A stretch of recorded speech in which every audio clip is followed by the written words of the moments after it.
Praise the Lord. கர்த்தருக்கு ஸ்தோத்திரம். தேவனுக்கு மகிமையுண்டாத தேவனுடைய பிள்ளைகளே, தேவனுடைய வார்த்தை வெளிப்பட்ட நேரத்தில் தேவனுடைய வார்த்தையிலேருந்து நம்ம அனைத்து காரியங்கள் கற்றுக் கொடுப்போம். நிறைய நேரங்களில் நிறைய விஷயங்களை வேதத்தை படிக்கிற பிள்ளைங்க நிறைய நேரத்தில் நான் சரியாக இருக்கிறேன் நிறைய நேரத்தில் நம்ம தவறக்கூடியவங்க, தவறி போனவங்க. நிறைய நேரத்தில் பார்த்தீங்கன்னா அவன் பாவி, இவன் பாவம் செஞ்சுட்டான், நீங்கள் என்னமோ குற்றம் இல்லாத மாதிரி நிறைய நேரத்தில் பேசுகிறீங்க. நிறைய நேரத்தில் கவனிச்சிங்கன்னா அந்த குற்றமாய் காண்றீங்க பார்த்தீங்களா, அவங்க வீட்டில் இருக்கிறவங்கள அவங்கள கூட தேவன் அப்புறம் மன்னித்து இரக்கம் செய்து அவங்களுக்கு நமக்கு தான் இன்றைக்கி நிறைய நேரத்தில் சத்தியத்தை அறிந்த நாம் இன்றைக்கி அப்படி வாழ்வதில்லை. எப்படி வாழ்வதில்லை? பரிசுத்தமாய் பக்தியாய் நீதியாய் வாழ்வதில்லை. நிறைய நேரத்தில் நீதி தவறி இருக்கிறோம். நிறைய நேரத்தில் நாமளே என்ன பண்ணுறோம்? நிறைய நேரத்தில் வஞ்சிக்கக்கூடியவங்க. நம்ம பாவம் இல்லை என்று சொன்னால் நாமளே வஞ்சிக்கிறோம்னு சொல்லிட்டு நிறைய நேரங்களில் நான் பெரிய பரிசுத்தவாட்டியை போல பேசிக்கொண்டிருக்கின்றேன். நிறைய நேரங்களில் நான் தவறக்கூடியவன். ஆண்டவரே, ஒவ்வொரு நாளும் என்னை பரிசுத்தப்படுத்தும், என்னை நீதிக்குள் நடத்தும், நான் உண்மையாய் உத்தமமாக வாழ என்னை கிருபை தாரும் என்று நீங்கள் தேவனிடத்தில் கேட்க கடவுள். தேவன் நம்மளை வழிநடத்த வல்லவராக. நிறைய நேரத்தில் பாருங்கள், நாம் அப்படி தேவனோடு கூட ஒரு நல்ல ஒரு ஐக்கியத்தை உண்டு பண்ணிக்கொள்ள வேண்டாம். எப்போ நான் கரெக்டாக இருக்கிறேன்னு சொன்னேன், அப்போ தேவனுடைய உறவுக்குள்ளே நீங்கள் நிற்க முடியாது. நிறைய நேரத்தில் ஆண்டவரே, நான் குறைவுள்ள ஒரு பாத்திரம் தான்ப்பா, நம்முடைய சமூகத்துக்கு வந்துடுறேன்ப்பா, நீர் எனக்கு உதவி செய்யுங்கன்னு சொல்லிட்டு தேவ சமூகத்தில் கேட்க வேண்டும். கர்த்தர் நம்மளை வழிநடத்த வல்லவராக. கவனிச்சுட்டா, நாம் எல்லாரும் பாவம் செய்து தேவ மகிமை அற்றவர்கள் என்று வேதம் சொல்லுது. அப்போ பாவம் செஞ்சுருக்கான், பாவம் செஞ்சதுனால என்ன பண்ண? தேவனுடைய மகிமை அற்று போயிருக்குது, அவருடைய வாழ்க்கையில் இல்லை. இப்போ தேவனுக்குரிய மகிமை தான் அவன் பரிசுத்தவான், ஒரு பரிசுத்தவாட்டி. அப்போ தேவனுடைய மகிமையை இழந்தவளாய் காணப்பட்ட நமக்காக இயேசு தாமே ஒரு பாவம் அறியாதவர் நமக்காக பலியாகி, பார்த்தீங்களா, நாம் தேவ மகிமைக்குள்ளே உட்படும்படிக்கு அவர் நம்மளை உருவாக்கியிருக்கார். அப்போ தேவன் எனக்கு இத்தனை காரியங்களை செய்திருக்க நான் ஏன் மற்றவர்களை குறைவாய் குற்றவாளியாய் பார்க்க வேண்டும்? பாருங்கள், வீதியில் பார்க்குறேன், இரவு நேரங்களில் நான் வரும்போது ஒரு சிலராக ரோட்டில் விழுந்து கிடக்கிறான், பாரு எப்படி விழுந்து கிடக்கிறான் பாரு அப்படின்னு சொல்லிட்டு அவங்க பார்க்கும்போது ஒரு மாதிரி குறைவாக பேசிட்டுறாங்க இவன்லாம் அப்படின்ட்டு. அந்த மனிதனுக்காக தேவன் ரத்தம் செஞ்சிருக்கா, அந்த மனிதனை மீட்டெடுப்பா. அந்த மனிதன், ஆண்டவரே, இப்படி விழாதபடிக்கு இந்த மனிதனுக்கு நீர் உதவி செய்யுங்கப்பா. இந்த மனிதன் அன்றரை இப்படி குடித்து விட்டு இனி விழுந்து கிடக்கக்கூடாது, நான் இந்த இடத்துல இனிமேல் பார்க்கக்கூடாது, இந்த தெருவில் இந்த இடத்துல நான் பார்க்கக்கூடாது, நீங்கள் ஜெபம் பண்ணிங்கன்னா போதும், அவன் தேவனுக்குள்ளாக. நாம் என்ன பண்ணுவோம்? நான் கரெக்டாக போயினுக்கேன், நான் வண்டியில் கரெக்டாக போகிறேன், நான் என் வீட்டுக்கு கரெக்டாக போகிறேன், இவன் பாரு அப்படின்னு சொல்லிட்டு இப்படி நம்ம நிறைய நேரங்களை எண்ணி மற்றவர்களை குறைவாய் பார்ப்பதே நம்முடைய வேலையை எடுத்துப்போம். இப்படி செய்யாதபடிக்கு தேவ பிள்ளைகள், தேவனோடு கூட இணைந்தவர்கள், அவர்களுக்காக ஒரு ஜெபம் பண்ணிட்டு போங்க.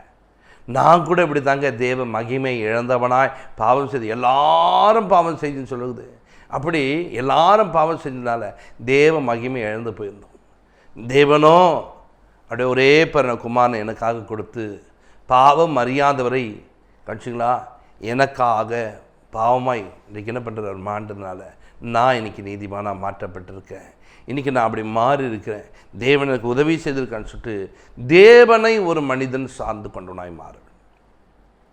கர்த்தருடைய பிள்ளைகளே, நிறைய நேரத்தில் நாம் தேவன் நமக்கு நிறைய நேரத்தில் நாம் மற்றவர்களோடு கூட இடறி போகாதபடிக்கு, மற்றவர்களுடைய பாவங்களில் உடன்பட்டு போகாதபடிக்கு நமக்கு ஒரு ஞானத்தை தேவன் கொடுத்துருக்கிறார். இந்த ஞானமுள்ள நாம் ஞானம் மற்றவர்களை பார்த்து குறைவுள்ளவன் என்று பேசி நம்ம ஞானத்தை இழந்து போகக்கூடாது. நிற்கிறவன் விழாதபடிக்கு எச்சரிக்கையாக இருக்க வேண்டும் வேதம் சொல்லுது. அப்போ நான் நிற்கிறேன், நீ என்ன பண்ணணுமா?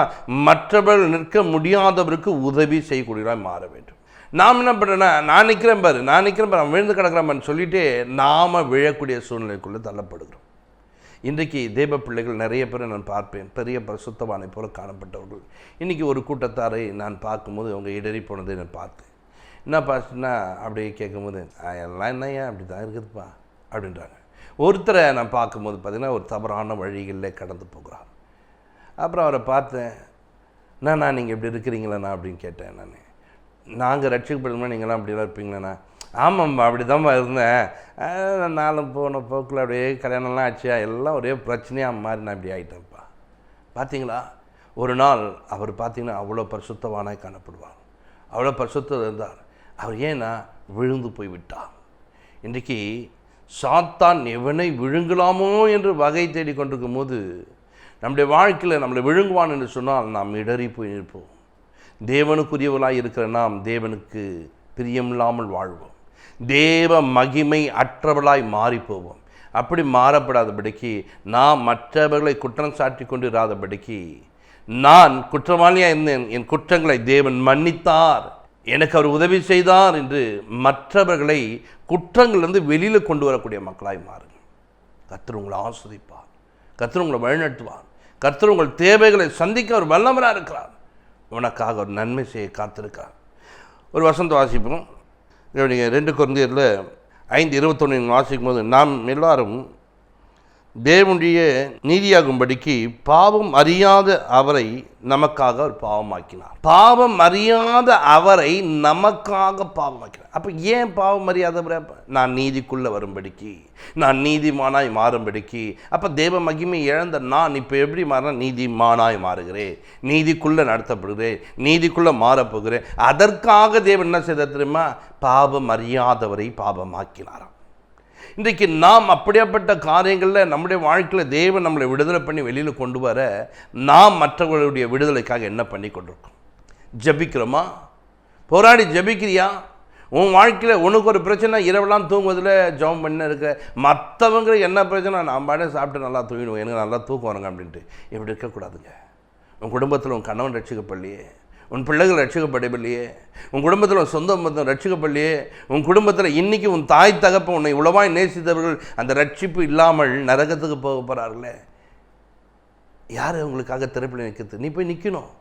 எனக்காக ஒரு தெய்வம் என்னப்படார், என்னை நீதிமான ஆக்க ஒரு பாவம் செய்யாத ஒரு பாவம் ஆனாரே.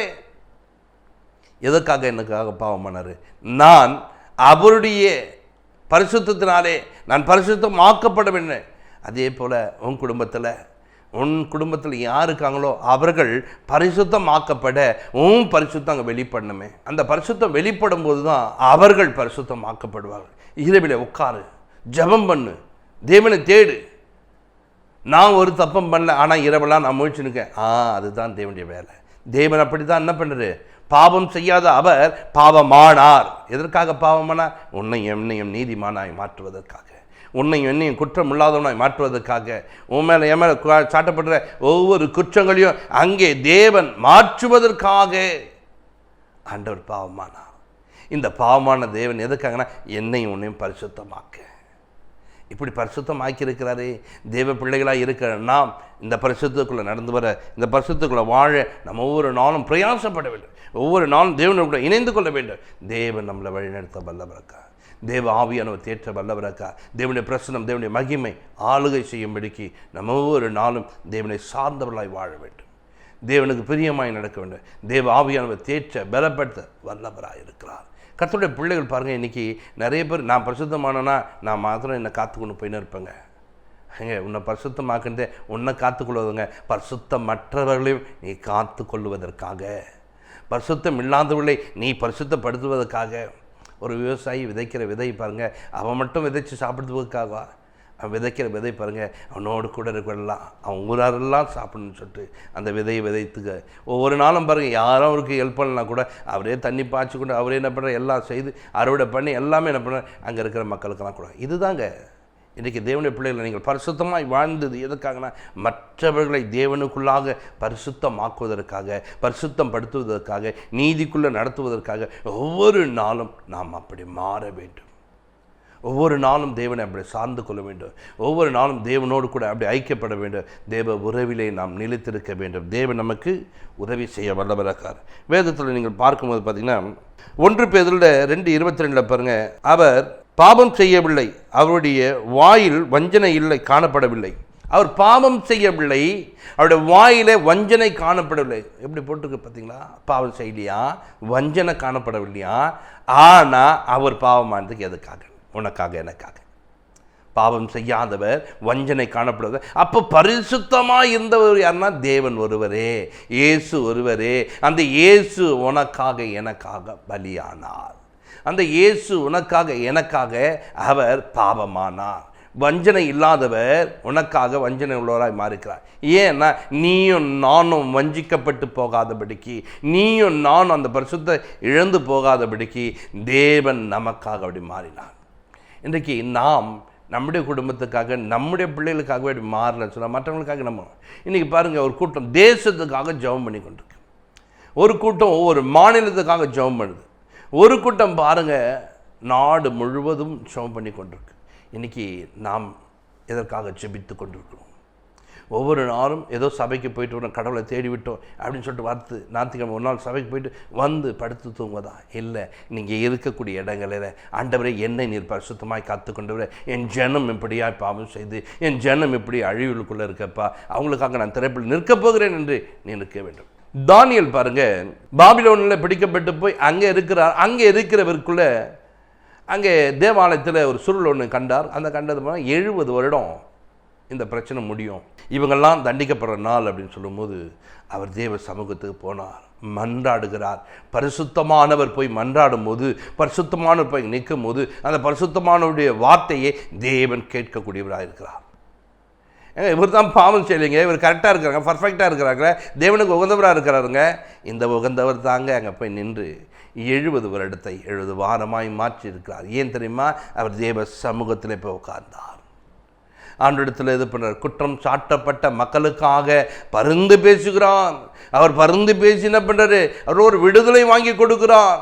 உதவி செய்யுங்கப்பா, ஜனங்க அப்படி போயிடக்கூடாதுப்பா, ஜனங்க அப்படி அழியக்கூடாதுப்பா, நீங்கள் உதவி செய்யுங்கப்பா. குற்றம் சாட்டப்பட்ட மக்கள், பாவம் செய்த மக்களை விடுதலை ஆக்கும்படிக்கு பிரயாசப்படுகிறார்கள். அதனால தான் அந்த அணியெல்லாம் உயர்ந்த ஸ்தானங்கள் அடைந்தார்கள். இன்றைக்கு நாம் உயராமல் போதுன்னா, மற்றவர்களுக்காக நீங்கள் பரிந்து பேசுவதற்கு முயற்சி எடுக்காத போது உங்கள் வாழ்க்கையில் நீங்கள் குறைவுகளை சந்திக்க வேண்டும். அப்போ தேவ பிள்ளைகளே, நீங்கள் பிறருக்காக போயிட்டு தேவ சமூகத்தில் மன்றாடுங்கன்னா, கர்த்தர் நீங்கள் இருக்கிற இடத்துல, நீங்கள் போகிற சபையில் உங்களுக்கு ஒரு உயர்வை கர்த்தர் வைத்து காத்து கொண்டிருக்கிறார். நீங்கள் உயர்த்தப்பட்டவர்களாய் காணப்படுவீங்க. உங்களுக்கு ஒரு உயர்வு நிச்சயம். வேதத்தில் நீங்கள் பார்க்கும்போது பார்த்தீங்க, மோசே என்ற ஒரு மனிதனுக்கு ஜனங்களை தேவன் அழைத்து கொண்டு வந்தார். மோசே கூட வருகிறார். அழைத்து கொண்டு வந்தவர் வரும் வழியில் சொல்கிறாரு, மோசே நீ ஒருவன் மாத்திரம் வந்துரு, நான் உன்னை பெரிய ஜாதியாக மாற்றுறேன். இப்போ நாமளும் அந்த என்ன பண்ணியிருப்போம்? ஓகே ஆண்டவரே நீங்கள் சொல்கிறீங்க அப்படின்ட்டு என்ன பண்ணுவோம்? அவங்களெல்லாம் அழிஞ்சு பண்ணணும் விட்டு போவோம். மோசே அப்படி கிடையாது. ஆண்டவரே ஜீவ புஸ்தகத்தில் என் பேரை கிரிக்கிடுங்க, எனக்கு வேண்டாம், அந்த ஒரு உயர்வு வேண்டாம், அந்த மேன்மை வேண்டாம், அங்கேருந்து நம்ம வனாந்தத்தில் கொண்டு வந்து அழிக்கிறதுக்காகவா? ஆண்டவரே இவளுக்கு இறங்கும் ஆண்டவரே, உதவி செய்யுங்க ஆண்டவரே. அந்த ஒருவன் மாத்திரம் அழைக்கும் போது, நான் ஒருவன் வந்துவிட்டேன் ஆண்டுன்னு சொல்லிட்டு போல அவர்களுக்காக திறப்பில் நின்று என் பேரை அழிச்சிடுங்கப்பா, எனக்கு வேண்டாம்ப்பா, இவங்கெல்லாம் அழிஞ்சு போய் நான் அந்த உயர்வை அடைக்கணும்பா, எனக்கு வேண்டாம் ஆண்டவரேன்னு சொல்லிட்டு தேவனிடத்தில் மன்றாடுகிறார். திறப்பில் நிற்கிறார். அவர்களெல்லாம் காக்கப்படுவதற்காக, அவர்களெல்லாம் மீட்கப்படுவதற்காக, அவருடைய குற்றங்கள் மன்னிக்கப்படுவதற்காக, அவர்கள் பரிசுத்தமாவதற்காக அவர் பிரயாசப்படுகிறார். இன்றைக்கு நீ யாருக்காக பிரயாசப்படுகிறார்? உன் பிரயாசம் யாருக்காக? உன் பிரயாசத்தில் யார் நன்மை பெற்றுக் கொள்கிறார்கள்? உன் பிரயாசத்தில் என்ன அற்புதங்களை நீ பார்க்கிறாய்? இன்றைக்கு தேவனுடைய பிள்ளைகளே, உன் பிரயாசத்தில் உன் குடும்பம் நன்மை பெற வேண்டாமா? உன் பிரயாசத்தினாலே உன் கணவன் ரட்சிப்பை அடைய வேண்டாமா? உன் பிரயாசம் உன் தகப்பன் தாய் அந்த ரட்சிப்பை அடைய வேண்டாமா? உன் பிரயாசத்தினால அந்த தெரு மக்கள் எல்லாம் அந்த பிரயாசத்தை அடைய வேண்டுமே. நீ நேசிக்கிற சொந்த பந்தங்கள் பாவமில்லாதவர்களாய் மாற வேண்டுமே. அதற்காக நீங்கள் பிரயாசப்பட வேண்டும். திறப்பிலே நிற்க வேண்டும். தேவ சமூகத்தில் காத்திருக்க வேண்டும். நான் கூட ஒரு நாள் பாவியாக தாங்க இருந்தேன். இந்த பாவம் செய்தவனே, ஒரு பாவமும் அறியாத ஒரு தேவன் எனக்காக பாவமாகி என் பாவத்தை மன்னித்திருக்கிறார் என்று சொல்லத்தக்கணுமா? தேவனுடைய பிள்ளைகள் தேவ சமூகத்தில் அமரும்போது கர்த்தர் உன்னிமத்தமாக என் பகுதியை ரட்சிக்க வல்லவராக்கா, அவன் சொந்த பந்தங்கள் ரட்சிக்க வல்லவராக்கா. நான் ஜெபிப்போம். பரலோக பிதாவே, உமக்கு நாங்கள் நன்றி செலுத்துகிறோம். இப்போது எங்களை தாழ்த்தி அர்ப்பணிக்கிறோம். பரிசுத்த ஆவியானவர் தாமே இப்பொழுதும் ஆண்டவரே, அநேக நேரங்களில் பாவம் செய்யும்போது அவர்களை வெறுத்து தள்ளுவதும் அவர்கள் அன்றைய உதாசீனப்படுத்துவதுமான காரியங்கள் இராதபடிக்கு நான் கூட பாவியாக இருந்தேன். இந்த இயேசு என்னை வெறுத்து தள்ளாமல் தேவ மகிமை அற்ற எனக்கு தேவ மகிமை கொடுக்கும்படிக்கு பாவமானார் என்று உணர்ந்து அவர்களை நேசிக்க, அவர் மேல் அன்பு காட்ட தேவன் கிருபை தாரும், உதவி செய்யும். ஒவ்வொருவர் அன்ற வேற்றுள்ள மனிதர்களாக எப்படி பரிந்து பேசி குற்றம் இல்லாதவள் அன்றே குற்றம் சாற்றப்பட்ட மக்களுக்காக பரிந்து பேசி அன்றே ஒவ்வொரு நாளும் ஆண்டவரே நீதியாய் நடந்தார்களோ அப்படியாய் நாங்கள் நடந்து கொள்ள, மற்றவர்களுடைய குற்றங்களை மன்னிக்கத்தக்கதாக தேவன் கிருபையும் பலனும் தேவன் தந்து ஆசீர்வதிங்க. எல்லாவற்றையும் பொறுப்பெடுத்துங்களேன். இயேசு கிறிஸ்து நாமத்தில் ஜெபங்களுக்கு நல்ல பிதாவே, ஆமென்.